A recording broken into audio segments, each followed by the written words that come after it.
நீங்க இதுக்கு முன்னாடி இந்த மாநில தலைவர் அண்ணாமலை அவர்கள் வந்து ஒரு மாதிரி வைப்ரண்டான பாலிடிக்ஸ் பண்ணவர். ஆனா நயினார் நாகேந்திரன் அவர்கள் வந்து அவர் வரும்போதே அவர் சொல்லிட்டாரு, அவர் வந்து புயலுங்க, நான் வந்து தென்றல் அப்படின்னாரு. புயலா இருந்தாலும் தென்றலா இருந்தாலும் காத்து வீசிக்கிட்டு தானே இருக்கும், வீசாம இல்ல. விகடன் கூட இப்போ ஒரு இது போட்டாங்க பாருங்க, தமிழக பாஜக வந்து ஐசியூல இருக்கு, ஆக்சிஜன் கொடுக்குற நிலைமையில இருக்கு அப்படின்னா, அந்த அபிஜித் கேக் வந்து இங்க நம்ம நீட்ல இருக்கிற மாணவர்கள் மேலாம் எந்த அக்கறையும் கிடையாது. அப்படி அக்கறை இருந்தா இன்னைக்கு ஜார்க்கண்ட்ல வந்து பெரிய லெவல்ல போராட்டம் நடந்துகிட்டு இருக்கு காங்கிரஸ்க்கு எதிர்த்து. அதே நீட்ல அந்த பேப்பர் லீக் அது பண்ணி ஏன் அங்க போய் இந்த காங்கிரஸ் பார்ட்டிங்கெல்லாம் உட்காரல? இல்ல, இந்த கேஸ் போய் போட்டதே வந்து தாவேக அரசு பண்ண மிகப்பெரிய அயோக்கியத்தனம் அப்படின்னு தான் நாங்க சொல்லுவோம். இவங்களும் திராவிட மாடல் 2.0 போலதான் செயல்படுறாங்க அப்படின்றதான் எங்களோட கண்டனமா இருந்தது. ஆனா நாங்க உண்டியல்ல போடுற காசு எடுத்துட்டு எங்க கோயில விளக்கேற்றக்கூடாதுன்னு நீங்க போய் இந்து சமயத்துல போய் அங்க போய் நீங்க ஆர்கியூ பண்றீங்க. என்ன வாதம் வச்சிருக்கீங்க? 100 வருஷமா விளக்கேத்தலங்க, 100 வருஷமா வழக்கத்திலே இல்லாததை ஏங்க செய்யணும் அப்படின்னு கேக்குறீங்க. 70 வருஷமா தமிழ்நாட்டுல திராவிட கட்சிகள் தாங்க மாறி மாறி ஆண்டுகிட்டு இருக்கு. எதுக்குங்க வழக்கத்துக்கு மாற இன்னைக்கு தாவேக வந்தீங்க? அவங்களே எடுத்துட்டு போலான்னு விட்டுறலாம்ல. இவங்க இப்படியே போனா நாளைக்கு நம்ம கோயில்ல போய் ஒரு விளக்கேற்றதுக்கோ இல்ல வீட்டுல சாமி மாடத்துல விளக்கேற்றி சாமி கும்பிடுறதுக்கு கூட இவனுக்கிட்ட பர்மிஷன் வாங்கணும்னு சொல்லிடுவானுங்க. ஒரு கோவில்ல விளக்கு எரிஞ்சா தர்கால இருக்க மனசு புண்படுமா? அப்ப தர்கால நீங்க கந்தூரி நடத்தினா எங்க மனசு புண்படுதுன்னு சொல்றோமானாங்க. அதுக்கு நாங்க வந்து கேஸ் போடலாமா? அப்போ ராஜராஜ சோழன் அவர்களை விட நீங்க எல்லாம் ரொம்ப அறிவாளிகளா? கோவில கட்டின அவருக்கு தெரியாத அந்த கருவறைக்குள்ள என்ன மந்திரத்தை சொல்லணும்னு?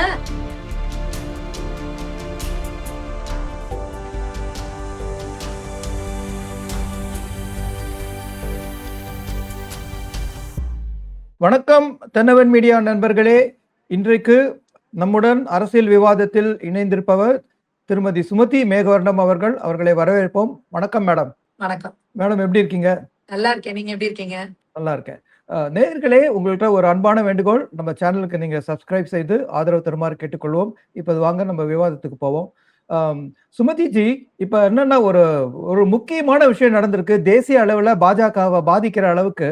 ஸோ பீகார்ல பாங்கிப்பூர்ல நிதின் நபின், மிக செல்வாக்குரிய பாஜக தேசிய தலைவர், அவர் ராஜினாமா செஞ்ச இடத்துல பிரசாந்த் கிஷோர் இந்த இடைத்தேர்தலில் நின்று வெற்றியை பெற்றிருக்காரு. அவர் வெற்றியை பெற்று காமிச்சிருக்காரு, பிஜேபியை தங்களால தகர்க்க முடியும், அதாவது ஒரு நாயை நிறுத்தினா கூட வெற்றி பெறலாம் அப்படின்னு பிஜேபி சொன்ன இடத்துல பிரசாந்த் கிஷோர் எதிர்கட்சி சேர்ந்தவர், ஜன் சுயராஜ்யா, அவர் வெற்றி பெற்றிருக்காரு. இது மட்டும் இல்லைங்க, இப்ப தமிழ்நாட்டுல பாஜக வந்து ஒரு அரசியல் செய்யுதா இல்லையா அப்படின்னே தெரியாம ஒரு மாதிரி அமைதியா இருக்கு. அவங்க என்ன செய்யறாங்க? உள்ளுக்குள்ள மட்டுமே இன்டர்னல் பாலிடிக்ஸ்ல மட்டும் போக்கஸ் பண்றாங்களா? தாவேக அரசா எந்த அளவுல அவங்க எதிர்க்கிறாங்க, கருத்தை எப்படி எடுத்து வைக்கிறாங்க அப்படின்னு மக்கள் ஒரு விதமான ஒரு குழப்பத்துல இருக்காங்க. ஏன், என்ன நடக்குதுங்க தமிழக பாஜகல? தமிழக பாஜகவுக்கு முன்னாடி நான் பீகார் எலெக்ஷனுக்கு வந்துட்டு வரேன். பீகார் எலெக்ஷன்ல ஏற்கனவே வந்து அங்க ஒர்க் பண்ணவர், அந்த எலெக்ஷன்ல எல்லா தொகுதியிலும் நின்று ஒரே ஒரு சீட்டு கூட வாங்க முடியல பிரசாந்த் கிஷோர் பாண்டேவங்கள. அவர் வந்து ஒரு வியூக வகுப்பாளர்னு தன்னை சொல்லிக்கிறாரு. நான் வந்து பல முதல்வர்களை உருவாக்கிக்கிட்டேன் அப்படின்லாம் சொல்றவரு. அவரோட கட்சிக்கு ஒரே ஒரு சீட்டை கூட அவரால் வாங்க முடியல. அடுத்ததான் இன்னொன்னு, அவர் ஏற்கனவே அங்க பீகார்ல ஒர்க் பண்ணிருக்கிறதுனால அவருக்கு தெரியும் அந்த மக்களோட பல்ஸ் என்ன, மக்கள் என்ன எதிர்பார்க்கறாங்க, அப்ப என்ன அவங்க கிட்ட கேட்கணும், இது எல்லாமே அவங்களுக்கு தெரியும். நிதின் நபீன் அவர்கள் ஏற்கனவே அங்க 3 முறை வந்து ஜெயிச்சிருக்கிறாரு. அப்போ 4வது முறை வந்து கட்டாயம் நம்ம தான் ஜெயிப்போம் அப்படின்ற ஒரு இது வந்து பாஜக முழுக்க அந்த ஒரு ஓவர் கான்பிடன்ஸும், இவர் பிரசாந்த் கிஷோர் பாண்டே அவர்களோட ஒரு எப்படி அவர் வீகம் வகுப்பாரு, எப்படி மக்களை போயிட்டு எப்படின்னா மக்களுக்கே தெரியாம மக்கள் தலையை தடவி எல்லாத்தையும், எப்படின்னா அந்த போன திமுக ஆட்சியை கொண்டு வந்ததே பிரசாந்த் கிஷோர் பாண்டே. எப்படி மக்கள்கிட்ட ஒரு தொப்பி போடுறதுல இருந்து, ஸ்டாலின் தான் வராரு விடியல் தர போறாருன்னு ஒரு பாட்டு வச்சதுல இருந்து, எல்லா டீ கடையில இருந்து பேக்கரியில இருந்து எல்லாருக்கும் ஒரு நாங்களே போர்டு தரோம், அந்த போர்டுல ஸ்டாலின் தான் வராரு விடியல் தர போறாருன்னு சொல்லி எழுதி ஒட்டி, இப்படி அப்ப என்னன்னா மக்கள் தொடர்ந்து அதை பார்த்துக்கிட்டே இருக்கிற மாதிரி அவங்க மைண்ட்ல பதிஞ்சுக்கிட்டே அந்த சூரியன் சின்னமும் அவங்களும். சோ இந்த மாதிரி இந்த வியூகம் வகுக்கிறதுல எல்லாம் அவர் இதா இருப்பாரு. சோ அந்த மாதிரி வியூகங்கள் வகுத்து இந்த ஒரு தேர்தல்ல அவர் ஜெயிச்சிருக்காரு. எது எப்படி இருந்தாலும் மக்களோட தீர்ப்பை வந்து நம்ம தலைவணங்கி ஏத்துக்கிறோம், அதுல வந்து எந்த மாற்றுதலும் இல்ல. இதுல இருந்து பாஜகவை பொறுத்த வரைக்கும் என்ன அப்படின்னா, எப்பொழுதுமே வந்து நான் தான் இனிமே நிரந்தர முதல்வர், நான் தான் நிரந்தர பிரதமர் அப்படின்றத வந்து எப்பவுமே அவங்க ஏத்துக்க மாட்டாங்க. அவங்க எந்நேரமுமே மக்களோட தேவைகள் என்ன, மக்களோட மனநிலை என்ன, தேர்தல் களம் எப்படி இருக்கு அப்படின்றத வந்து எப்பவுமே வச்சு பாடம் படிச்சுட்டு இருக்கிறதா பாஜகவோட பெரிய விஷயம். அப்படி இருக்கும்பொழுது நிச்சயமா இந்த இடத்துல எங்க மிஸ் ஆயிருக்கு, மக்கள் என்ன நினைச்சிருக்காங்க, எந்த வகையில அவங்க வந்து மக்களை வந்து கவர்ந்து அந்த ஓட்டை வாங்கியிருக்காங்கிறத நிச்சயமா இந்த தேர்தல்ல இருந்து பாஜக ஒரு பாடம் நிச்சயமா எடுத்துப்பாங்க. எடுத்துட்டு அடுத்த லெவல்ல இதுமே எப்படி அந்த மக்கள் அணுகணும், எப்படி அந்த தவறை சரி செஞ்சு கொடுங்கிறத வந்து பார்ப்பாங்க. அதுதான் எப்பவுமே பாஜக செய்யக்கூடியது. அடுத்தது தமிழகத்தை பத்தி நீங்க கேட்டீங்க. தமிழகத்தை பொறுத்த வரைக்கும் பாஜக வந்து எப்பவும் போல சுறுசுறுப்பா செயல்பட்டு இருக்காங்க. இது தமிழ்நாடு முழுக்க பயிற்சி முகாம்கள் நடந்துகிட்டு இருக்கு. அதாவது நீங்க எப்பவுமே ஒரு ஆப்பிள ஒரு ஆரஞ்சு கூட நீங்க வந்து கம்பேர் பண்ணக்கூடாது. அதோட டேஸ்ட்ல இருந்து ஆகட்டும், டெக்ஸ்டர்ல இருந்து ஆகட்டும், எல்லாமே வேற. சோ இப்ப நீங்க இதுக்கு முன்னாடி இந்த மாநில தலைவர் அண்ணாமலை அவர்கள் வந்து ஒரு மாதிரி வைப்ரண்டான பாலிடிக்ஸ் பண்ணாரு. டெய்லி பிரஸ் மீட் பாக்குறதாகட்டும், அறிக்கை விடுறதாகட்டும், அந்த மாதிரி ஒண்ணு பண்ணிக்கிட்டே இருந்தாரு. அதனால அவரோட விசிபிலிட்டி ரொம்ப ஜாஸ்தியா இருந்தது. ஆனா நயினார் நாகேந்திரன் அவர்கள் வந்து அவர் வரும்போதே அவர் சொல்லிட்டாரு, அவர் வந்து புயலுங்க, நான் வந்து தென்றல் அப்படின்னாரு. புயலா இருந்தாலும் தென்றலா இருந்தாலும் காத்து வீசிக்கிட்டே தானே இருக்க ஒழிச்சு வீசாம இல்ல. இப்ப கூட 2 நாளைக்கு முன்னாடி பாத்தீங்கன்னா தஞ்சாவூர்ல வந்து இந்த நம்ம கர்நாடக அரசை கண்டிச்சு ஒரு மிகப்பெரிய ஒரு ஆர்ப்பாட்டத்தை வந்து முன்னெடுத்தாங்க. காங்கிரஸோட அலுவலகத்தை முற்றுகையிடுறதுன்னு சொல்லி சொன்னாங்க. நிறைய விஷயங்கள் பாஜக சார்பில் நடந்துகிட்டே இருக்கு. அதனால நம்ம வந்து முன்னாடி அண்ணாமலை அவர்கள் வந்து அப்படிலாம் பிரஸ் மீட் கொடுத்தாரு. எந்நேரமும் யாரையாவது திமுக திட்டுவாரு, அவங்களை திட்டுவாரு, யார் அறிக்கை கொடுத்தாலும் எதிர்த்து இது பண்ணுவாரு. சோ அதை அவர் பண்ணல அப்படிங்கிற இடத்துல அவர் அளவுக்கு அதுக்காக நயினார் நாகேந்திரன் அவர்கள் பிரஸ் மீட் கொடுக்காம இல்ல, தொடர்ந்து பிரஸ் மீட் கொடுத்துட்டு தான் இருக்கிறாரு. அடுத்தது விஜய் அவர்கள் தாவேக அரசை எந்த அளவுக்கு கண்டிக்கணுமோ தினம்தோறும் தாவேக அரசுல நடக்கக்கூடிய பிரச்சனைகளையும் அவலங்களையும், பாலியல் குற்றங்கள், ரவுடிசம், கொலை, கொள்ளை, இது போன்ற எல்லா விஷயங்களையும் டெய்லி அட்ரஸ் பண்ணி அவர் வந்து அறிக்கை கொடுத்துட்டு தான் இருக்காரு. அதனால இது தொடர்ந்து மீடியாக்களும் என்ன செய்யறாங்க அப்படின்னா ஒரு பிம்பத்தை கட்டமைக்கிறது. பாஜக பாருங்க எங்க இருக்குன்னே தெரியல. ஏன்னா விகடன் கூட இப்போ ஒரு இது போட்டாங்க பாருங்க, தமிழக பாஜக வந்து ஐசியூல இருக்கு, ஆக்சிஜன் கொடுக்குற நிலைமையில இருக்கு அப்படின்னா இது அவங்களுக்கு வந்து பாஜக மேல இருக்கிற வன்மத்தை காட்டுது. அவங்க எல்லாரும் இததான் ஆசைப்படுறாங்க, தமிழ்நாட்டுல பாஜக வளர்ந்துடக்கூடாது. பாஜக ஏன்னா ஒரு தடவை ஆட்சிக்கு வந்துருச்சு அப்படின்னா அவங்க நல்லாட்சியை பார்த்துட்டா மக்கள் திரும்ப திரும்ப பாஜகவுக்கு தான் ஓட்டு போடுவாங்க. அதனால பாஜக அப்படிங்கிறது ஒரு சின்ன ஒரு துளிர் கூட வந்துடக்கூடாது, உடனடியா அதை பத்தின ஒரு நெகட்டிவான இம்பாக்ட வந்து மக்கள்கிட்ட ஏற்படுத்திடணும் அப்படிங்கிறதுல ரொம்ப தெளிவா எல்லாரும் இந்த மீடியாக்கள்ல இருந்து எல்லாரும் வேலை பார்த்துட்டு இருக்காங்க. நிச்சயமா அப்படி கிடையாது, ரொம்ப வேகமா எல்லா வேலைகளும் நடந்துகிட்டு இருக்கு, பயிற்சி முகாம் நடந்துகிட்டு இருக்கு, எல்லா இடங்கள்லயும் வந்து தொண்டர்கள் சுறுசுறுப்பா இயங்கிட்டு தான் இருக்காங்க. ஒரே விஷயம், நீங்க அந்த மாநில தலைவரை வச்சு இவரை கம்பேர் பண்றது அப்படிங்கிறது வந்து தப்பு. ஒவ்வொருத்தவங்களோட செயல்பாடுகள் ஒவ்வொரு மாதிரி இருக்கும். பாஜக எப்பவும் போல திறம்பட எல்லாருமே தொண்டர்கள் எல்லாரும் செயல்பட்டுட்டு தான் இருக்கிறாங்க. எங்க கட்சியில இருக்கக்கூடிய இளைஞர்கள் அத்தனை பேரும் வந்து இந்த தாவேக ஆட்சியில நடக்கிறதாகட்டும், இல்ல திமுக இருக்கிறவங்க கொடுக்குற ஸ்டேட்மெண்ட் ஆகட்டும், உடனுக்குடனே வந்து சோசியல் மீடியால அவங்க கவுண்டர் கொடுக்கறது, வீடியோஸ் போடுறது, இந்த மாதிரி எல்லாருமே வந்து ஆக்டிவா வந்து இயக்கிட்டு இருக்காங்க. சரி, இப்போ வந்து நம்ம பீகார்ல அவங்க பிரசாந்த் கிஷோர் ஜெயிச்சதுக்கான காரணம் இப்ப ஜந்தர் மந்தர்ல நடந்த இந்த விஷயம் வந்து ஏதாவது ஒரு விதத்துல பாதிச்சிருக்குமா? ஏன்னா இன்னைக்கு கூட அபிஜித் தீப்கே சொல்றாரு, ஏன்னா அவருடைய படிப்பு பின்னணி என்ன, அவருக்கு அமெரிக்கால யார் படிக்க வச்சது அப்படின்னு ஒரு ரைட் டு இன்ஃபர்மேஷன்ல கேள்வி கேட்ட இதுக்கு அவர் எதிர்வினையாற்ற போது, என்னுடைய விஷயத்தெல்லாம் நான் என்னால் வெளியிட முடியும், பேரரசரால் வெளியிட முடியுமா அப்படின்னு நம்ம யாரை குறிக்கிறாருன்னு புரியுற அளவுக்கு அவர் ஒரு கமெண்ட் விடுறாரு. ஸோ ஜந்தர் மந்தர்ல நடந்த இந்த சிஜேபி போராட்டம் பாஜகவோட தோல்விக்கு ஒரு காரணமா இருக்குமா? இல்ல, இது பாஜகவுக்கு தோல்வி அப்படின்னா நம்ம பார்க்க கூடாது. இது நம்மளோட தேச பாதுகாப்பு, தேச நலன் அப்படிதான் நம்ம பார்க்கணும். இந்த அபிஜித் தீப்கேக்கு வந்து இங்க நம்ம நீட்ல இருக்கிற மாணவர்கள் மேல எந்த அக்கறையும் கிடையாது. அப்படி அக்கறை இருந்தா இன்னைக்கு ஜார்க்கண்ட்ல வந்து பெரிய லெவல்ல போராட்டம் நடந்துகிட்டு இருக்கு காங்கிரஸ்க்கு எதிர்த்து. அதே நீட்ல அந்த பேப்பர் லீக் இது பண்ணி ஏன் அங்க போய் இந்த காங்கிரஸ் பார்ட்டிங்க எல்லாம் உட்காரல?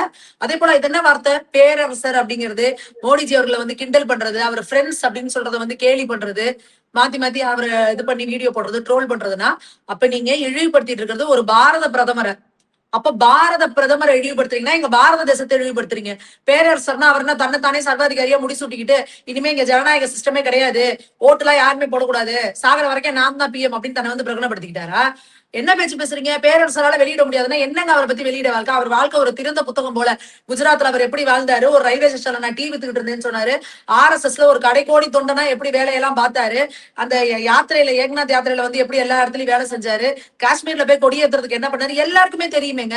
இன்னைக்கு அவர்கிட்ட என்ன 100 கோடி ரூபாய் சொத்து இருக்கா? அவர்கிட்ட என்ன இருக்கு சொத்து இருக்கு? நீங்க எனக்கு இந்த அபிஜித் தீப்கேங்கிற ஒரு அமெரிக்கால வேலை பார்த்த நீங்க இங்க ஒரு இன்ஸ்டாகிராம் ஐடி ஓபன் பண்றதுக்கு கோடிக்கணக்கான ரூபாய்க்கு முன்னாடி செலவிடப்பட்டிருக்குன்னு இருக்காங்க. நீங்க அங்கேருந்து இங்க வந்து வேலைகள் பார்க்கும்பொழுது இந்த உண்ணாவிரத போராட்டத்திலையும் இந்த போராட்டத்துக்குள்ளயும் கோடிக்கணக்கான ரூபாய் செலவிடப்பட்டிருக்குன்னு இருக்காங்க. இதுக்கெல்லாம் ஏதுங்க காசு உங்களுக்கு? அப்ப நீங்க அதை சொல்லணும்ல. சொல்ல தயார்னா சொல்லிடணும் என்ன டீடைல்னு. அதை விட்டுட்டு பேரரசர் கீரரசன் எல்லாம் வந்து பேசிட்டு கூட இது வந்து முற்றிலும் வந்து திசை திருப்புறது. இவங்களோட டார்கெட் யாரு அப்படின்னா பாரத தேசம், பாரத தேசத்துக்கு மிகப்பெரிய பாதுகாப்பு அரணா இருக்கக்கூடிய மோடி அவர்கள். அப்ப இங்க மோடி அவர்களை தொடர்ந்து அட்டாக் பண்ணிக்கிட்டே இருக்கணும். அது மூலியமா பாரத தேசத்துல இங்க ஒரு கலவரத்தை உண்டு பண்ணணும், ஜென்சி கிட்ஸ் கிட்ட ஒரு பெரிய புரட்சியை உண்டு பண்ணணும். அப்ப என்ன ஆகும் அப்படின்னா இங்க ஆட்சியை கழிச்சிட்டு இவங்க கையாட்டுற மாதிரி ஒரு பொம்மை மாதிரி யாராவது ஒரு பிரதமரை கொண்டு வந்து உட்கார வைக்கணும். ஒரு இவ்வளவு ஒரு விஸ்வகுரு அப்படின்னு சொல்லி உலக நாடுகள் எல்லாம் போற்றி, ஐயோ எங்க ரஷ்யால பிரச்சனை நடக்குது, போர் நடக்குதுன்னா ரஷ்யாவும் உக்ரைனும் மோடி அவர்கள்ட்ட பேசுறாங்க. இஸ்ரேலுக்கும் பாலஸ்தீனத்துக்கும் பிரச்சனைனா 2 பேரும் மோடி அவர்கள்ட்ட பேசுறாங்க. அமெரிக்காவுக்கு ஈரானுக்கு பிரச்சனைனா 2 பேரும் மோடி அவர்கள்ட்ட பேசுறாங்க. அப்போ உலக நாடுகள் எல்லாம் எந்த அளவுக்கு அவருக்கு முக்கியத்துவம் கொடுத்து வச்சிருக்காங்க, எப்பேற்பட்ட முக்கியமான இடத்தை நோக்கி இந்தியா நோக்கி வளர்ந்துகிட்டு இருக்கு. இது எத்தனை பேர் கண்களை உறுத்தும். அந்நிய நாடுகள், அமெரிக்கா டீப் ஸ்டேட்ஸ் சொல்றோம், அந்த டீப் ஸ்டேட்ஸோட வேலைகள் அத்தனையும் இங்க உள்ள நடந்துகிட்டு இருக்கிறதுக்கான அத்தனை அறிகுறியும் நம்ம வந்து காமிச்சாச்சு. அது மட்டுமல்ல, வெஸ்ட் பெங்கால்ல ஒருத்தரை வந்து கைது பண்ணிருக்கிறாங்க. இப்ப நேத்து வந்து NDTV ஃபுல்லா எல்லாம் போயிட்டு இருந்தது. வெஸ்ட் பெங்கால்ல வந்து அந்த ஜந்தர் மந்தர்ல நடந்த போராட்டத்துல குண்டு வெடிப்பு நடத்துறதுக்கும் மிகப்பெரிய சதி திட்டங்கள், மிகப்பெரிய கலவரங்கள்லாம் நடத்துறதுக்கு பிளான் பண்ணிட்டு இருக்காங்க. அந்த குண்டு வெடிப்போட சேர்த்து வெஸ்ட் பெங்கால்ல இருக்கிற சுவேந்து அதிகாரி அவர்களையும் வந்து டார்கெட் பண்ணி அவரும் அந்த லிஸ்ட்ல இருந்திருக்கிறாரு. அப்ப நீங்க யோசிச்சு பாருங்க, அந்த ஆர்ப்பாட்டத்துல ஒரு பெரிய லெவல்ல குண்டு வெடிப்பு ஏதோ நடந்திருந்தா இந்தியா முழுக்க என்ன ஆயிருக்கும். ஜென்சி கிட்ஸ் கிட்ட எப்படி ஒரு புரட்சியை ஏற்படுத்தி இருப்பாங்க. ஜென்சி கிட்ஸை தவறா தூண்டி விட்டு அவங்கள ஒரு புரட்சிங்கிற பேர்ல கிளப்பி விட்டு பாரத பிரதமர் அசிங்கமா திட்டுங்க, அவங்க அம்மாவை அசிங்கமா திட்டுங்க. என்னங்க கேவலமான கலாச்சாரம் இது. எப்படிங்க நீங்க நம்ம வீட்லயே ஒரு பெரியவங்க இருக்காங்க, என்னோட அப்பா, ஏன் அப்பாவோட அம்மாவை நான் கேவலமா திட்டினா என்னங்க செய்வாரு நீ? இதுதான் நம்ம பாரத கலாச்சாரமா? அப்ப நீங்க இன்னைக்கு எந்த ஒரு மாநிலத்துக்கும் சிஎம் இருக்கலாம், அவர் மேல இருக்க கருத்து வேறுபாடுகள் அரசியல் ரீதியான கருத்துக்களை எடுத்து சொல்லலாமே ஒழிஞ்சு அவங்கள தனிப்பட்ட முறையில அவமானப்படுத்துறதோ, அவங்க குடும்பத்துல இருக்கிறவங்களை அவமானப்படுத்துறதோ ஒரு நல்ல ஒரு வளர்ப்பா? அது ஒரு கல்ச்சர்டு பிஹேவியரா? அப்ப அதை செய்யற ஒரு கூட்டத்தை நீங்க வளர்த்து விடுறீங்க.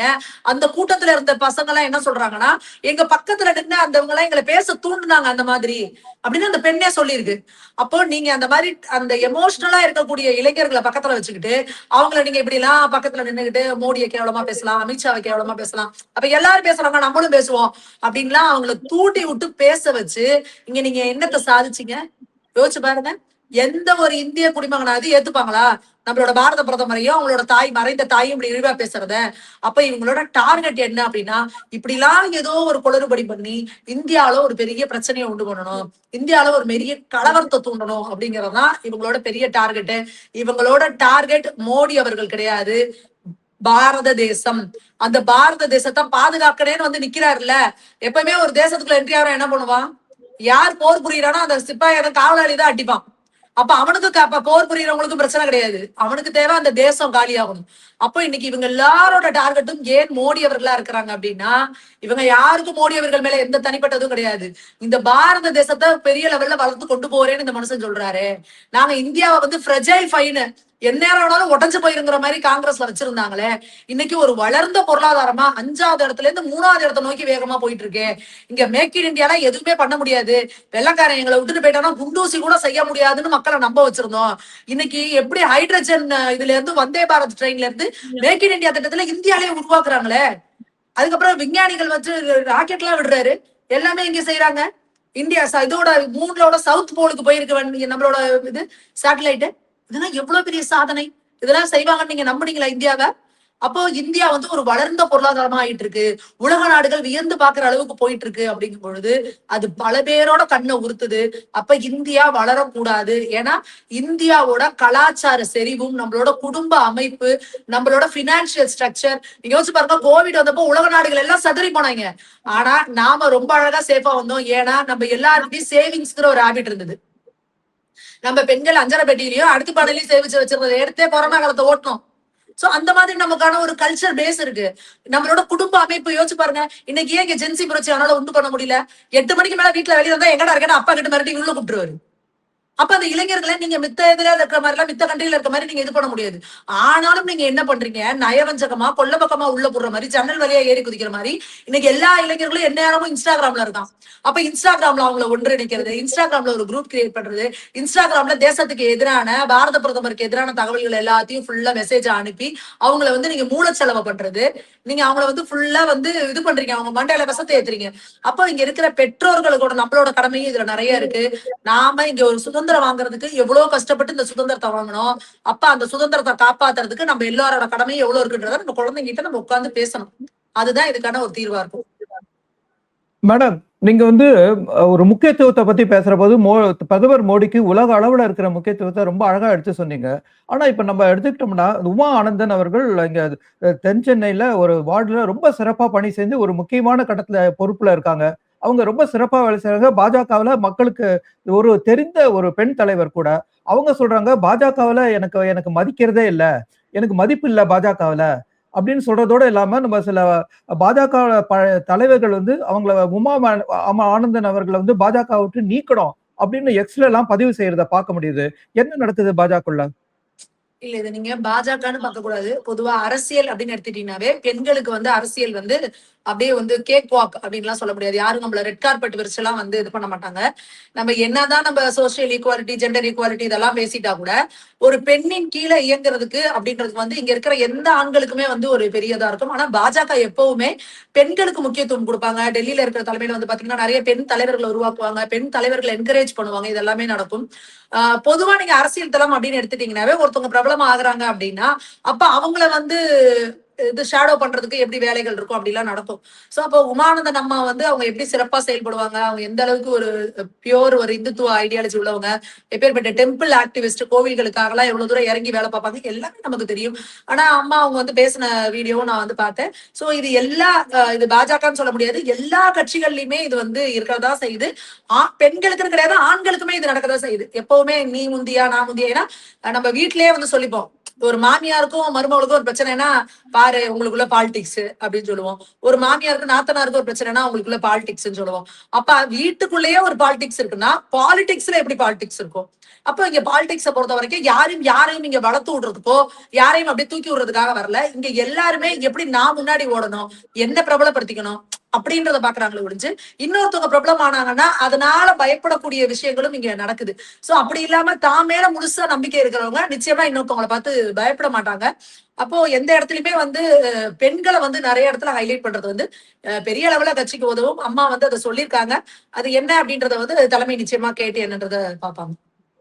Okay madam. இன்னொரு இப்ப விஷயம் நீங்க சொன்னீங்க, திருப்பூர் அவங்கள கட்சியில விட்டு நீக்கணும்னு சொல்றாங்க அப்படின்னா, அது எதுக்காக சொல்லியிருக்காங்கன்னா, அவங்க வந்து இன்னைக்கு பாஜகவோட ஒரு கவுன்சிலரா இருக்காங்க.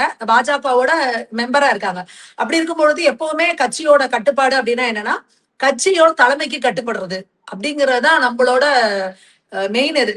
அப்படி இருக்கும் பொழுது அதை தாண்டி அவங்க வந்து பேசுறதோ, இல்ல அது அது இல்லாம அவங்க வந்து சப்போர்ட் பண்றதும் வந்து ஏன் இப்படி பேசுறாங்க, அப்ப நீங்க ஏன் அவங்க மேல நடவடிக்கை எடுக்கலங்கிற குரல்களும் நிறைய எழும்புது சமூக வலைதளங்கள். அதான் காரணம். Okay madam. அது நம்ம பார்ப்போம் எப்படி போறதுன்ட்டு.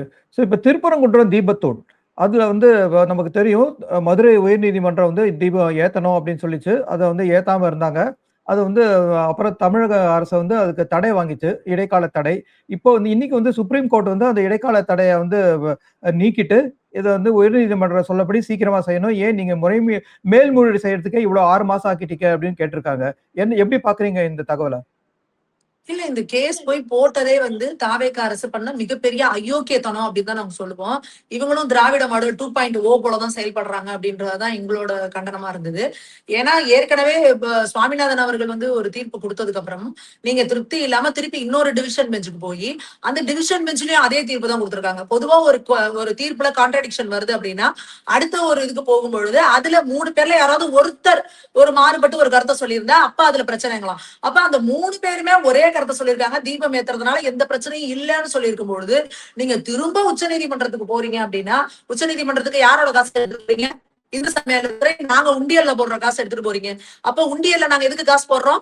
எங்க கோயில்ல விளக்கெறியணும்னு. ஆனா நாங்க உண்டியல்ல போடுற காசு எடுத்துட்டு எங்க கோயில்ல விளக்கேற்ற கூடாதுன்னு நீங்க போய் இந்து சமயத்துறை போய் அங்க போய் நீங்க ஆர்கியூ பண்றீங்க. என்ன வாதம் வச்சிருக்கீங்க? 100 வருஷமா விளக்கேத்தலங்க, 100 வருஷமா வழக்கத்திலே இல்லாததை ஏங்க செய்யணும் அப்படின்னு கேக்குறீங்க. 70 வருஷமா தமிழ்நாட்டுல திராவிட கட்சிகள் தாங்க மாறி மாறி ஆண்டுகிட்டு இருக்கு. எதுக்கு இந்த வழக்கத்துக்கு மாறா நீங்க தாவேக்கா வந்தீங்க? அவங்களே எடுத்துட்டு போலான்னு விட்டுறலாம்ல. 70 வருஷமா இதாங்க வழக்கத்துல இருக்குன்னு ஏங்க நீங்க ஆட்சிக்கு வந்தீங்க? அப்ப என்ன வழக்கம், என்ன இது பேசுறீங்க? 100 வருஷமா இங்க பிரச்சனைனா 100 வருஷத்துக்கு முன்னாடி 1000 ஆண்டு காலமா எரிஞ்சுக்கிட்டு தானே இருந்துச்சாங்க. எப்ப வெள்ளக்காரங்க வரானோ அப்பதான் அந்த பிரச்சனை ஆகுது. வெள்ளக்காரன் காலத்துலதான் கோர்ட்டுக்கு போகுது. 100 ஆண்டுகளா திரும்ப திரும்ப திரும்ப கோர்ட்ல இது போராட்டம் நடந்துகிட்டே தான் இருக்கு. அப்ப 100 ஆண்டுகளா எங்க கோயில்ல விளக்கேற்றணும் நாங்க போராடிக்கிட்டு இருக்கோம். ஆனா நீங்க என்ன கேக்குறீங்க? 100 ஆண்டுகளா வழக்கத்திலேயே இல்ல, ஏன் செய்யணும் அப்படின்னு கேக்குறீங்க. அப்ப நீங்க யோசிச்சு பாருங்க, இப்படியே ஒவ்வொன்னா எங்களோட கோவில் வழிபாடுகள் எல்லாமே விட்டு போச்சுன்னா ஒரு காலத்துல நீங்க என்ன பண்ணிருவீங்க? இதெல்லாம் பழக்கமே கிடையாது, இதெல்லாம் செய்யவே கூடாது அப்படின்ட்டு போயிருவீங்கல்ல. இன்னைக்கு உச்ச நீதிமன்றம் என்ன சொல்லிருக்கு? நீங்க என்ன எடுத்து போயிருக்கீங்க? உயர் நீதிமன்றம் வந்து இங்க என்ன சொல்லிருக்காங்க தீர்ப்புலன்னா, திருப்பரங்குன்றத்துல தீபத்தூண்ல விளக்கு ஏற்றலாம் அப்படின்னு சொல்ற தீர்ப்புக்கு ஸ்டே கொடுங்கன்னு சொல்லி நீங்க போறீங்க. அப்ப அங்க என்ன சொல்லுங்க உச்ச நீதிமன்றத்துல? அதுக்கெல்லாம் ஸ்டே எல்லாம் கொடுக்க முடியாது. அதை தள்ளுபடி பண்ணிட்டு நீங்க என்ன வழக்க விசாரணை பண்ணணுமா, அப்பீலுக்கு வந்திருக்கீங்களா, இருங்க அதுக்கும் 8 வாரம் டைம் வேணும், அதுக்கப்புறம் தான் எடுக்க முடியும்னு சொல்லியிருக்காங்க. நிச்சயமா வந்து தீர்ப்பு வந்து நமக்கு சாதகமா தான் வரும் அப்படின்றதுல எந்த சந்தேகமும் இல்லை. ஏன்னா இங்க நமக்கு தெரியும் கண்கூடாவே அந்த மலையே முருகர் மலை. அப்ப அங்க வந்து சிக்கந்தர் பாதுஷாவோட மசூதிக்கோ அந்த தர்காவுக்கோ இல்ல வந்து வக்ஃப் வாரியத்துக்கோ என்ன சம்பந்தம்? வக்ஃப் வாரியம் எதுக்கு இதுக்குள்ள வராங்க எங்களுக்கு புரியல. அப்ப அது முருகர் மலை, அது முருகர் மலையை நீங்க வந்து வக்ஃப் வாரியத்துல சேர்த்து வச்சிருக்கீங்களா? வக்ஃப் போர்டு எதுக்கு இதுக்குள்ள வந்தீங்க? வக்ஃப் போர்டு சேர்த்து அதுல வந்து தண்ணி ஒருத்தவங்களா சேர்த்துட்டு கேஸ் போட்டிருக்காங்க.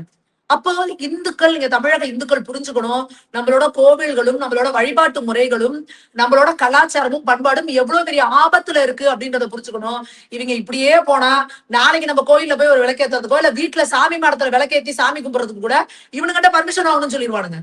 அப்ப நாம எந்திரிச்சு கேள்வி கேட்கணும், எங்க கோயில்ல விளக்கேற்றுறதுனால உனக்கு என்ன பிரச்சனை அப்படின்னு தெளிவுபட கேட்கணும். எங்கேயாவது நடு ரோட்ல உட்காந்து நாங்க 100 பேர் உட்காந்து ஒரு விளக்கேற்றி பூஜை பண்றோம் அப்படின்னா பொதுமக்களோட பிரச்சனை பண்ணது டிஸ்டர்ப் ஆகுதுன்னு சொல்லலாம். இல்ல புதுசா ஒரு கட்டணம் கட்டுறோம்னு சொல்றோம்னா அதுக்குறீங்களா, அது ஆல்ரெடி மலைக்கு மேல ஒரு விளக்கு தூண் தீபத்தூண்ணே இருக்கு.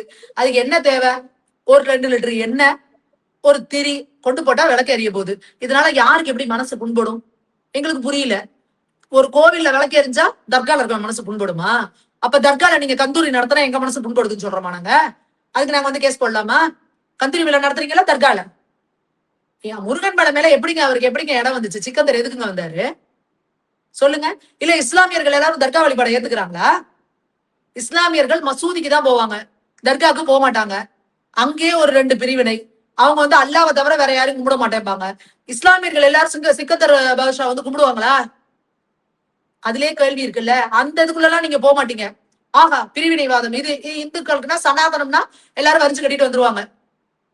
இன்னும் சொல்ல போனா அந்த மலை மேல இருக்கிற தர்காக்கே போறது யாருன்னா இந்துக்கள் தான். போய் உட்காந்து அங்க மந்திரிச்சுட்டு வர்றது, தண்ணி தெரிச்சுட்டு வர்றது, பயந்துட்டாங்க. இந்த வேலை நம்ம இந்துக்கள் தான் அங்க போயிட்டு வந்துட்டு இருக்கிறாங்க. இதுல எந்த இஸ்லாமியனுக்கு மனசு புண்பட போகுது? அப்ப நீங்க உங்களோட அரசியலுக்கு, கோவில் என்ன அரசியலுக்கு வேலை? அதனாலதான் கோவில்கள் இருந்து இந்து சமயத்துறையை வெளியே போங்கன்னு சொல்றோம். நீங்க என்ன சொல்றீங்க? அரசியல் அப்படின்னா மதச்சார்பற்றதுங்கிறீங்க. எங்களோட மத நம்பிக்கை உள்ள கோயிலுக்குள்ள அரசியல்காரங்களுக்கு என்ன வேலை? அரசியல்வாதிகளுக்கு அரசுக்கு என்ன வேலை? வெளியே போங்க. யார் கோவில் நம்பிக்கை இருக்கோ, கடவுள் நம்பிக்கை இருக்கோ அவங்கள உட்கார வச்சு ஒரு ட்ரஸ்ட் ஆரம்பிச்சு அவங்க கிட்ட கொடுக்க பொறுப்ப. அதை விட்டுட்டு நீங்க இங்க வந்து உட்காந்துக்கிட்டு எங்க விளக்கேத்தணும், எங்க விளக்கேத்த கூடாது, எந்த மொழியில அர்ச்சனை பண்ணணும், எவன் உள்ள போகணும், எவன் வெளியே வரணும், எந்த மொழியில கும்பாபிஷேகம் பண்ணணும், இதெல்லாம் முடிவு பண்ண வேண்டியது நீங்களா? அந்த கோவில கட்டின மன்னர்களே ஆகம விதின்னு எடுத்து வச்சுட்டு போயிருக்காங்க. அதுபடி அங்க நடக்கும் பொழுது உங்களுக்கு என்ன பிரச்சனை? ராஜராஜ சோழன் அவர்கள் வந்து எந்த கல்வெட்டு வைக்கினாலும் அதுல வந்து சமஸ்கிருதத்துல தான் முதல்ல ஆரம்பிக்கிறாரு, ஸ்ரீன்னு போட்டு. நீங்க அங்க அதே பெரிய கோயில்ல வந்து குடமுழுக்குன்னு பண்ணணும். அதாவது கும்பாபிஷேகம் கிடையாது, குடமுழுக்கு அப்படின்னு சொல்லி நீங்க பிரச்சனை பண்றீங்க. அப்ப எந்த கோவில்ல கும்பாபிஷேகம் பண்ணாலும் உங்களுக்கு ஒரு பஞ்சாயத்து, தமிழ்ல பண்ணணும். இல்ல நான் கேக்குறேன், அப்படியே தமிழ் மேல அப்படியே பாசப்பற்று பிச்சுக்கிட்டு வருது இவங்களுக்கு. இந்த தமிழ் பற்றுவாதீங்களா 4 தேவாரம் சொல்ல சொல்லுங்க, 4 திருவாசகம் சொல்ல சொல்லுங்க. இவரு திருப்புகழ் பாடி இருக்கிறாருல அருணகிரிநாதர், சொல்லுங்க. முத்தை திரு, பத்தி திருநகை இதெல்லாம் பாட்டை பாடுவாங்களா? இல்ல அதுக்கு அர்த்தம் தெரியுமா? அர்த்தமே தெரியலையா சமஸ்கிருதத்துக்கு இவங்களுக்கு? தமிழுக்கு மட்டும் அர்த்தம் தெரிஞ்சிருமா? அப்போ நீங்க பண்றது என்னன்னா பிரிவினைவாதம், தேசம். அதாவது இன்னைக்கு இஸ்லாமியர்கள் இருக்காங்கல்ல, அவங்க என்ன பாஷை வேணா பண்ணிக்கலாம், ஆனா அவங்க தொழுகை நடத்துறது உலகம் முழுக்க ஒரே பாஷையில. அப்ப அது ஒரு கம்யூனிகேஷன் அவங்களுக்கு. அதே போல கிறிஸ்தவர்களும் கூட நிறைய வார்த்தைகள் வந்து அந்த லாட்டின், அந்த அரபிக், அந்த மொழி கலந்து அவங்க வந்து பேசுவாங்க. அது அவங்களோட கம்யூனிகேஷன். அதே போல நம்ம பாரத தேசம் முழுக்க சமஸ்கிருதம் அப்படிங்கிறது வந்து ஒரு கம்யூனிகேஷன் லாங்குவேஜா, கடவுளை வழிபடுற மொழியா, ஒரு ஹை அபிஷியல்ஸ் ப்ரொஃபஷனல்ஸா இருக்கவங்க அவங்க கம்யூனிகேஷனு, அப்புறம் வந்து சில ராணுவ குறிப்புகள், மருத்துவ குறிப்புகள்லாம் சமஸ்கிருதத்துல குறிச்சு வச்சிருந்திருக்காங்க. இன்னைக்கு சமஸ்கிருதனால ஏன் இந்த குதிக்கிறீங்க? ஏன் மொழியை பார்த்து என்ன மயம் உங்களுக்கு? இந்தினா கத்துறீங்க, சமஸ்கிருதம்னா கத்துறீங்க. சமஸ்கிருதமே ஆகாது, கோயிலுக்குள்ள சமஸ்கிருத மந்திரமே சொல்லக்கூடாது. சமஸ்கிருதம்ங்கிறது ஒரு மொழியை தாண்டி அது ஒரு சக்தி வாய்ந்த ஒளி. ஒரு குறிப்பிட்ட அந்த ஒளி சத்தத்தை கொடுக்கும் பொழுது அந்த கருவறையில அந்த ஒரு வைப்ரேஷன் உண்டாகுது. அப்போ ராஜராஜ சோழன் அவர்களை விட நீங்க எல்லாம் ரொம்ப அறிவாளிகளா? கோவில கட்டின அவருக்கு தெரியாத அந்த கருவறைக்குள்ள எந்த மந்திரத்தை சொல்லணும்னு? அவரே தமிழ் ஓதுவார்களையும் இது பண்ணி வச்சிருந்தாருல்ல, அங்க கோவில்ல தமிழ் ஓதுவார்கள் இருந்தாங்கல்ல. அப்ப எப்படி தமிழுக்கு முக்கியத்துவம் கொடுக்காம எங்க போனாங்க? அப்ப இவங்க எல்லாம் எப்பேற்பட்ட சந்தர்ப்பவாதிகள். இவங்களோட டார்கெட்டு நம்ம கோவில்ல வந்து விளக்கு எங்க ஏத்துறோம், என்ன ஆகம முறை, இதெல்லாம் கிடையாது. நம்மளோட நம்பிக்கைகளை சிதறடிக்கணும், நம்மளோட நம்பிக்கைகளை பாழாக்கணும். அப்படியே தொடர்ந்து நம்ம கோவில்களுக்கு போறதை நிறுத்தணும். அப்ப கோவில்ல இருக்கிற தூணு, விளக்கு கிழக்கு, படி, கல்லு, சிலைகளை எல்லாத்தையும் பேர்த்தெடுத்து கோடி கோடியா வித்துட்டு போயிடலாம். இன்னைக்கு ஆயிரக்கணக்கான கோவில்கள் சிதறமடைஞ்சு காணாம போயிருக்கு தமிழ்நாட்டுல. எங்க போச்சு அந்த சிலைகள்லாம்? யார் அதுக்கு பொறுப்பேத்துப்பா? அப்போ இன்னைக்கு இந்து சமய அறநிலைத்துறைங்கிற பேர்ல மிகப்பெரிய அயோக்கியத்தனம் பண்ணிக்கிட்டு நம்ம கோவில்களை கொள்ளையடிச்சிட்டு இருக்காங்க. அதே பாருங்க பழனியில பாருங்க, பழனியில கீழே அந்த இடத்த வந்து 100 கோடி ரூபாய் மதிப்புள்ள நிலத்தை வந்து 2 கோடி ரூபாய்க்கு பதிவு பண்ணிருக்காங்க. அடுத்து இந்த மதுரை மீனாட்சி அம்மன் கோயில்ல பாருங்க, 1930 தானமா வந்த நிலம். அந்த நிலம் கிட்டத்தட்ட 60 கோடி ரூபாய் சொத்துங்கிறாங்க. அதை பதிவு பண்ணிருக்காங்க. கிட்டத்தட்ட 19 பேர் மேல இப்ப வழக்கு பதிவு பண்ணிருக்காங்க. இது கிட்டத்தட்ட 2016, 19, 23 இருந்து நிறைய இடத்துல புகார் அடிச்சிருக்காங்க. யாரும் ஒரு எஃப்ஐஆர் கூட ஃபைல் பண்ணல. ஏன்? கோவில் சொத்துனா உங்களுக்கு இலக்காரம். கோவில் சொத்தை எவன் வேணா எடுத்துட்டு போலாம், ஆட்டையை போட்டுட்டு போலாம். அதானே உங்களோட ஐடியாலஜி. இது போல மித்த யாராவது ஒரு சர்ச்சு நிலத்தையோ ஒரு மசூதி நிலத்தையோ கை வச்சிருவீங்களா நீங்க? மேடம், நீங்க கோவில் சொத்துனோன்னா எனக்கு இப்ப ஒரு கேள்வி வருது. இப்ப சமீபத்துல கேள்விப்படுறேன், மீனாட்சி அம்மன் கோவில். சோ மீனாட்சி அம்மன் கோவில் சொத்து ஒரு 60 கோடி மதிப்புள்ளது ஏதோ ஒரு உயில் எழுதி வச்சுட்டாங்க அப்படின்னு சொல்லி அது ஒரு சர்ச்சையில இருக்கு. அதை பத்தி என்ன நினைக்கிறீங்க? உங்கள்கிட்ட என்ன தகவல் இருக்கு? இல்ல உயிர்லாம் எழுதி வைக்கலங்க. 1930 ஒரு பெண் வந்து அந்த மதுரை மீனாட்சி அம்மன் கோவிலுக்கு உயிர் எழுதுறாங்க. அதுல என்ன தெளிவா சொல்லியிருக்காங்கன்னா, இந்த நிலம் முழுக்க வந்து நான் என்னோட அம்மனுக்கு மீனாட்சி அம்மன் கோவிலுக்கு நான் கொடுக்குறேன். ஆனா இந்த நிலத்தை யாருக்கும் விக்கிறதுக்கு வந்து உரிமை கிடையாது. ஆனா இதை வாடகைக்கு விட்டோ இல்ல கிரயத்துக்கு விட்டோ அந்த வருமானம் கோவிலுக்கு போகணும் அப்படின்னு ரொம்ப தெளிவுபட எழுதியிருக்காங்க. பொதுவா கோவிலுக்கு நிலம் கொடுக்கறதே அதுக்காக தான். அந்த கோவில்ல இருந்து வருமானம் கோவிலுக்கு, அந்த நிலத்துல இருந்து வருமானம் கோவிலுக்கு போகணும் அப்படின்னு. இப்ப இவங்க என்ன பண்ணிருக்கிறாங்கன்னா, அந்த நிலத்தை ஃபுல்லா கவர் பண்ணி 60 கோடி ரூபாய் சொத்து அது. அதை வந்து கிட்டத்தட்ட ஒரு 19 பேர் அந்த ஏரியால இருக்க விஓல இருந்து தலையாரில இருந்து எல்லாம் பிளான் பண்ணி அழகா அதுக்கு ஒரு பட்டா ரெடி பண்ணி இவங்களே வந்து அதை வித்துருக்குறாங்க. சோ அப்ப அந்த அறப்போர் இயக்கம்ங்கிறவங்க என்ன பண்ணிருக்காங்கன்னா, அவங்க பொதுவா கோவில் சம்பந்தப்பட்டலாம் இயங்க மாட்டாங்க. ஆனா அவங்க அந்த லேண்ட் கிராபிங் அந்த முறைகேடு எல்லாம் கவனிச்சுக்கிட்டே வருவாங்க. அதுல கவனிக்கும் பொழுது பார்த்தா அவங்க கவனத்துல வருது, இந்த மாதிரி ஒரு 60 கோடி ரூபாய் நிலம் வந்து கோவில் நிலம் வந்து ரெஜிஸ்டர் பண்ணிருக்காங்களே அப்படின்னு சொல்லிட்டு போன திமுக ஆட்சியில ஒரு கம்ப்ளைண்ட் கொடுத்திருக்காங்க. கொடுத்து இந்த மாதிரி 2021, 23 கம்ப்ளைண்ட் கொடுத்து 60 கோடி ரூபாய் சொத்தை எப்படியா வந்து ரிஜிஸ்டர் பண்ணிருக்காங்க என்னன்னு கேளுங்கன்னு சொல்லி போட்டிருக்கிறாங்க. அப்போ திமுக அரசு வழக்கம் போல கண்டுக்காம அப்படியே கோமா ஸ்டேஜ்ல இருந்தாங்க. இப்ப தாவேக்கு ஆட்சி வந்ததுக்கு அப்புறம் அறப்போர் இயக்கம் என்ன பண்றாங்கன்னா, தொடர்ந்து ஒவ்வொரு கம்ப்ளைண்ட்டையும் அவங்களுக்கு அனுப்பிட்டே இருக்காங்க. அதுல இப்ப ரீசெண்டா என்ன பண்றாங்க, இப்ப இருக்க இந்து சமயத்துறை அமைச்சர் ரமேஷ் அவர்களை டாக் பண்ணி இந்த மாதிரி நாங்க ஏற்கனவே கம்ப்ளைண்ட் கொடுத்திருந்தோம், இது எந்த நடவடிக்கை எடுக்கல, என்னன்னு பாருங்கன்னு சொன்னோன்னே இமீடியட்டா ரமேஷ் அவர்களும் பதில் போடுறாரு, உங்களோட இதுக்கு நன்றி, இது என்ன நான் உடனடியா பாக்குறேன்னு சொல்றாரு. பார்த்துட்டு அடுத்த நாள் காலையில எஃப்ஐஆர் போடப்படுது 19 பேர் மேல. 19 பேர் சேர்ந்து அந்த லேண்ட் ஃபுல்லா பதிவு பண்ணிருக்காங்க, ரெஜிஸ்டர் பண்ணிருக்காங்க அப்படின்னு. அப்போ இந்த பத்திரப்பதிவு துறை அப்படிங்கிறது வந்து எந்த அளவுக்கு வந்து கோவில் நிலங்களை அபகரிக்கிறதுல பெரிய பங்கு வகிச்சுட்டு இருக்கு. எப்படி அபகரிச்சுட்டு இருக்காங்க. எங்க கோவில் நிலங்கிறது பத்திரப்பதிவுத்துறைக்கு முதல்ல சொல்லிடுவாங்க தகவல். அப்ப கோவில் நிலங்களை போய் முன்னாடியாவது லெட்ஜர் எடுக்கணும், போராட்டணும், இந்த பிரச்சனை எல்லாம் இருக்கு. இன்னைக்கு கம்ப்யூட்டர்ல அந்த ஒரு ஈஸி நம்பரை போட்டீங்க அப்படின்னாலே யார் ஆல்ரெடி இருந்தாங்க அதோட தாய் பத்திரம் முதற்கொண்டு எல்லா டீட்டெயிலும் இன்னைக்கு கம்ப்யூட்டர்ல வந்துருது. அப்படி இருக்கும் பொழுது என்ன திருடுத்தாலும் தில்லாலங்கடி வேலை எல்லாம் பார்த்து நீங்க கோவில் நிலத்தை ஆட்டையை போடுறீங்கன்னா அப்போ உங்களுக்கு இதுதான் இந்த திராவிடர் கழகத்தோட வேலை. அதாவது நாம என்ன சொல்லி வச்சிருந்தோம், சாமி வந்து நம்ம தப்பு செஞ்சா தண்டிச்சிருவாரு, கோவில் சொத்து குலநாசம், சிவன் சொத்து குலநாசம் அப்படின்னு நம்ம மக்கள் கிட்ட ஒரு பயத்தையும் அது மூலியமா நம்ம வந்து ஒரு தர்மத்தையும் காப்பாத்திட்டு வந்துட்டு இருந்தோம். இவங்களோட முதல் வேலையை என்னன்னா கடவுள் நம்பிக்கையை ஒழிக்கிறது. நீ முதல்ல சாமிக்கு பயந்தாதானே அப்புறம் சாமியை வச்சு தப்பு செய்ய பயப்படுவேன். சிவனே கிடையாது, சிவன் வந்து எப்படி அவனை தண்டிப்பான்? இதுதான் இந்த திராவிட கலாச்சாரம். அப்ப இவங்க என்ன பண்றாங்க, கடவுள் மறுப்புங்கிற பேர்ல கடவுளே இல்ல அப்படின்னு சொல்றப்போ அப்ப கடவுளுக்கே பயப்படாதவன் தப்பு செய்ய பயப்பட மாட்டான். அப்ப சாமியே இல்ல கோவில்ல, அப்ப அந்த கோயில கொள்ளையடிச்சா என்ன? கோவில் நகையை உருக்கி ஆட்டையை போடுவோம், கோவில் நிலத்தை ஆட்டையை போடுவோம், உண்டியல்ல வர காசு ஆட்டையை போடுவோம். சாமி என்ன செஞ்சிட போகுது? சாமியே கிடையாது இல்ல. அப்போ இதுதான் புள்ளி, தொடக்க புள்ளி. நம்ம எல்லாருக்கும் நம்ம கலாச்சாரம் என்ன சொல்லிட்டு வந்திருக்குன்னா, கடவுள் வந்து எங்கும் நிறைந்தவன், அவனை எப்பவுமே கவனிச்சுட்டு இருக்கான். நீ யாருக்குமே தெரியாம தப்பு செஞ்சுட்டா கூட கடவுள் அதை பாத்துக்கிட்டு இருக்கான், அதுக்கான பலன் உனக்கு கிடைக்கும்னு. அப்ப நம்ம என்ன செய்வோம், அப்படின்னா என்ன அர்த்தம், கடவுள் என்ன சிசிடிவி வச்சு எல்லா இடத்துலயும் பாத்துட்டு இருக்காரா? அப்போ நமக்குள்ள நம்ம அந்த ஒழுங்க கொண்டு வருது. யாரும் பார்த்தாலும் பார்க்காட்டினாலும் நான் ஒழுங்கா இருப்பேன், நான் டிசிப்ளினா இருப்பேன், நான் அந்த ஒழுக்கத்தை கடைபிடிப்பேன், அதுதான் வாழ்வியல் முறை. அததான் இந்து தர்மம் நமக்கு சொல்லி கொடுக்குது. இவங்களோட ஐடியாலஜி என்னன்னா, கடவுள்லாம் ஒண்ணும் கிடையாது, நீ அப்படிலாம் பயப்படுறதுன்னு அவசியமே கிடையாது, உனக்கு என்ன தோணுதோ செய், உனக்கு யார் கூட போகுதோ போ, உனக்கு எப்படி வேணுமோ வாழு, அதுதான் வாழ்றதுக்கான என்ஜாய்மெண்ட், அதுதான் லைஃப் அப்படின்னு சொல்லி கொடுத்து ஒரு ஒழுக்கக்கேடான ஒரு தலைமுறைய என்ன வேணா செய்யலாங்கிறது மாதிரி உருவாக்குறதா இந்த திராவிட கலாச்சாரம். நன்றி மேடம். மேடம், இவ்வளவு நேரம் நீங்க வந்து ரொம்ப உணர்வு பூர்வமா வந்து எங்களுடைய கேள்விகளுக்கெல்லாம் பதில் சொன்னீங்க. நேயர்களே, உங்க கருத்தை நீங்க வந்து கமெண்ட் செக்ஷன்ல பதிவிடுங்க. அது மாதிரி நம்ம சேனலுக்கு சப்ஸ்கிரைப் செய்து பார்க்குமாறு மீண்டும் அவருடன் கேட்டுக்கொள்கிறேன். சுமதி மேகவர்ணம் அவர்களே, நம்ம பல முறை சந்திக்க போகிறோம். அவர்கிட்ட வணக்கம் கூறி விடைபெறுவோம். வணக்கம். நன்றி சார்.